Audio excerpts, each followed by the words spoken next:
Hello mga guys, ito na guys. So, ito na crispy na Adidas. Ako ito guys, nilagyan ko ng flour. Ipakuluan ko muna yan siya guys. Kasi para ma-crispy. Ano siya guys. Crispy na yan guys. Ayan.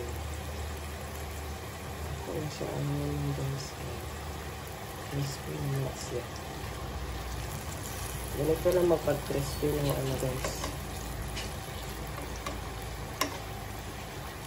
Paanong manok. Mo siya sa pakuluan guys sa sibuyas sa paminta. Tapos, mo na siya i-fry guys. Maluto nga siya guys. Siya guys.